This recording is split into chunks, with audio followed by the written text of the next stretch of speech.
operators possess a chilling understanding of a psychological secret about modern politeness that the masses will simply never realize. There is a highly guarded Machiavellian illusion programmed into you since childhood, the belief that quickly forgiving others and offering apologies makes you look morally mature and respectable. In the unforgiving dynamics of power, nothing could be further from the truth. Every single time an individual offers an unearned apology to avoid conflict, they are voluntarily executing a catastrophic surrender of their own social leverage. Society maliciously rewards this submissive behavior because it eliminates threats to the established power structure and keeps the hierarchy perfectly intact. Social predators actively hunt for this exact form of extreme social compliance to drain a target's resources and manipulate their reality. Listen to me very carefully. The window of opportunity to recognize this trap and protect your boundaries is closing rapidly. If you choose to click away right now and ignore this information, you are mathematically guaranteeing your permanent placement at the absolute bottom of the food chain, where toxic individuals will continuously feed on your desire to be a good person. Those who continue to disguise their fear of friction as good manners are volunteering to be docile subordinates for the rest of their lives. But if you stay until the very end of this classified briefing, I will hand you the exact psychological blueprint the elite use to stop bleeding authority and command instant, undeniable respect without ever saying a single word of justification. It is time to wake up. Taking the uncomfortable blame does not make you a savior. It makes you prey. A cage of rigid consistency. To understand exactly why you are so easily manipulated into taking the blame for things you never did, we must examine the dark psychology of your own self-image. Manipulators do not just want your immediate submission. They want to fundamentally alter your identity so that you become permanently obedient to their demands. Psychologists Jonathan Friedman and Scott Fraser discovered just how terrifyingly easy it is to manipulate a person's self-image through a concept known as the foot-in-the-door technique.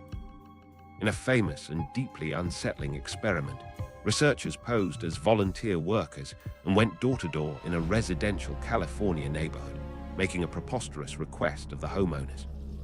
They asked to install a massive, poorly lettered billboard reading, "Drive carefully," on their front lawns, a sign so large it would completely obscure the architecture of their houses. Naturally, 83% of the residents flatly refused. But a specific, targeted group of people reacted quite favorably, with a staggering 76% offering the use of their front yards. Why? Because 2 weeks earlier, these specific homeowners had made a tiny, seemingly harmless commitment. A different volunteer had asked them to display a tiny 3-inch square sign that read, "Be a safe driver." It was such a trifling, polite request that nearly everyone agreed. But that tiny agreement completely changed their internal view of themselves.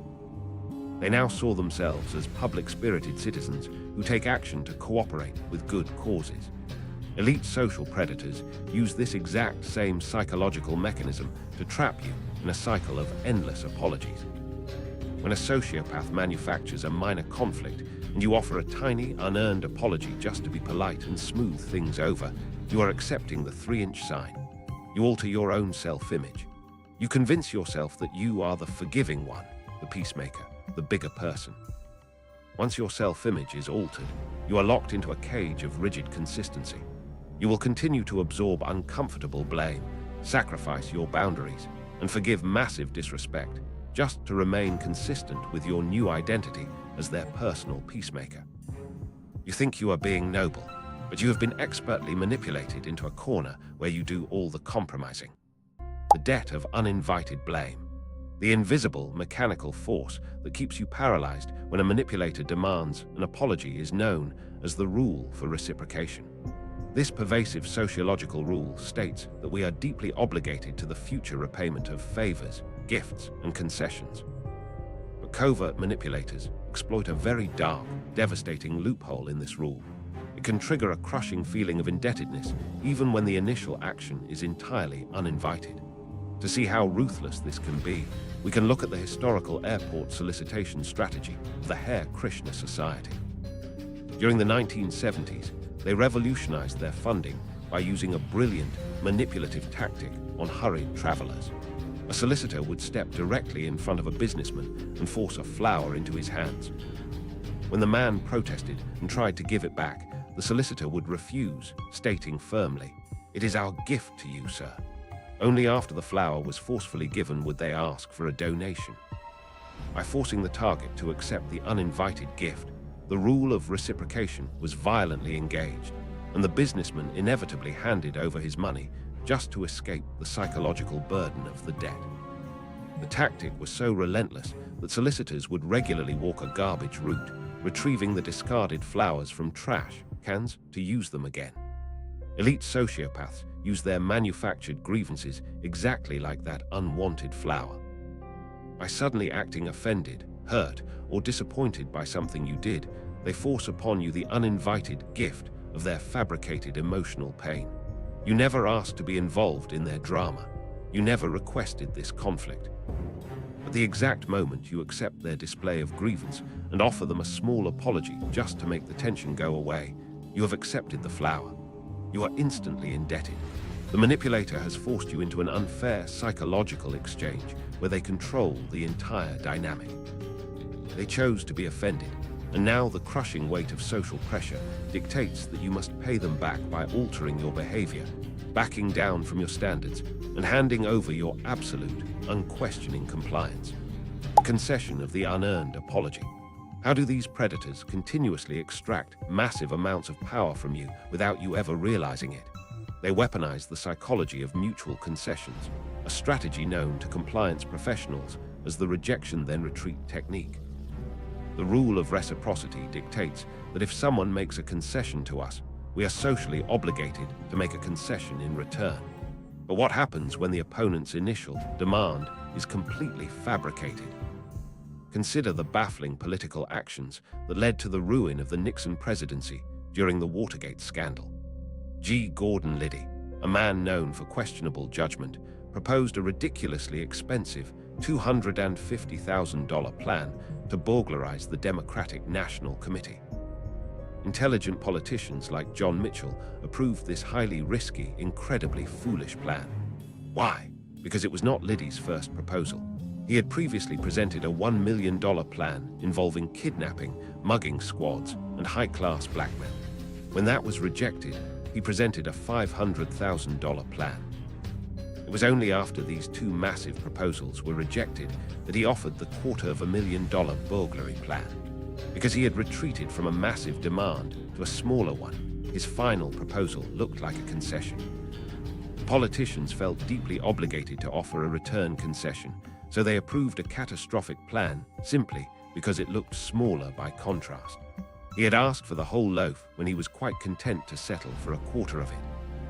Social predators use this exact Machiavellian tactic against you. An unearned apology is the ultimate, fatal concession. When a toxic individual accuses you of something massive, aggressive, or completely unreasonable, your instinct is to defend yourself. But then they retreat slightly. They lower their voice. They act like they are just hurt by your tone. This is their calculated retreat. Because they seem to have backed down, you feel the overwhelming pressure to make a return concession. So you apologize for your tone. You apologize for making them feel bad. Checkmate. By extracting that single, unearned apology, they have won the entire interaction. They forced you into a defensive retreat where you surrendered your leverage simply because you felt obligated to match their fake concession.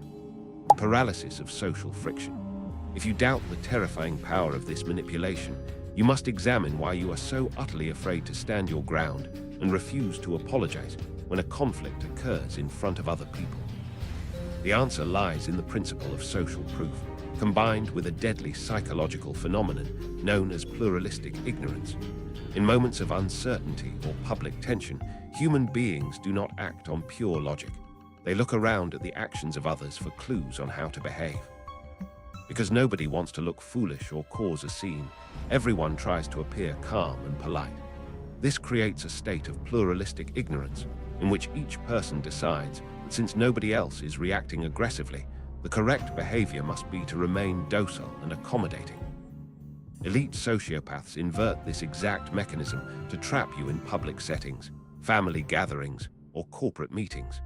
When they want to force your submission, they will purposely initiate a minor conflict or demand an explanation from you in front of an audience. They create an intentionally ambiguous situation where everyone is watching the tension unfold. They know with absolute certainty that you will look to the crowd for social evidence on how to behave. Because the crowd expects someone to politely diffuse the tension, you feel the crushing weight of their silent judgment. If you hold your ground, refuse to apologize, and stare blindly at your attacker, the social proof of the room will immediately label you as the aggressor. It will label you as difficult. You surrender your leverage and offer a polite apology, not because you are actually wrong, but because you are terrified of the social friction that would occur if you ignored the rules of the herd. You allow the silent, ignorant gaze of strangers to dictate your reality. Untouchable operators absolutely refuse to be governed by the crowd. They understand that the crowd is operating on faulty, cowardly data, and they refuse to sacrifice their status just to look polite to a room full of people who hold no real power. Forging your armor of absolute defiance. The ultimate psychological transformation requires you to master the dark art of tactical apathy. You must learn how to ruthlessly neutralize the exploiters who weaponize your own politeness against you. The secret to defending your psychological armor lies in the mental act of redefinition. You must realize that the reciprocity rule says that favors are to be met with favors and concessions with concessions. It does not require that tricks be met with favors. If a manipulative sales operator gives you a free sample just to pressure you into buying an overpriced product, you merely define his gift not as a favor, but as a calculated sales device. Instantly, you are free to decline his offer without even a single tug of guilt from the reciprocity rule. You must do exactly the same thing with the manufactured grievances of a social predator. The exact moment you detect that their demand for an apology or their display of being offended is a calculated performance designed to extract your submission, you must completely redefine the interaction. Their grievance is not an expression of genuine human hurt. It is a mechanical compliance tactic. It is a hostile attack disguised as vulnerability. Once you define their demand for an apology as a psychological weapon, you owe them absolutely no explanation, no comfort, and no retreat. You simply stare blindly at their fake outrage and deploy absolute ice. When you deny a manipulator the unearned apology they demand, you deprive them of their only leverage. Their entire framework of control collapses instantly. By refusing to play the role of the polite, forgiving victim, you trap them in a prison of their own making. They are left demanding explanations into a void, looking foolish and powerless, while you remain entirely unfazed. This is the ultimate show of dominance. Refusing to take unwarranted blame commands an undeniable, terrifying respect from everyone in the room. You prove that your emotional boundaries are impenetrable and your status cannot be stolen by cheap theatrics. We have reached the critical point of this classified briefing. I want you to analyze your own interactions right now. When was the exact moment you realized that your desperate need to be polite and forgiving was secretly bleeding your social leverage? When did you finally notice that a toxic person was using your unearned apologies to drain your energy and establish dominance over you? Answer this in the comments below. If this painful truth hit you exactly where it needed to, and you are finally ready to deploy tactical apathy against emotional parasites, drop the words "never confess" in the comments right now to prove you are destroying your submissive habits today. Take back your power. Hit the subscribe button and turn on notifications to master the warfare tactics the elite use to dominate every hierarchy. Stay cold, stay silent, and never apologize for your power.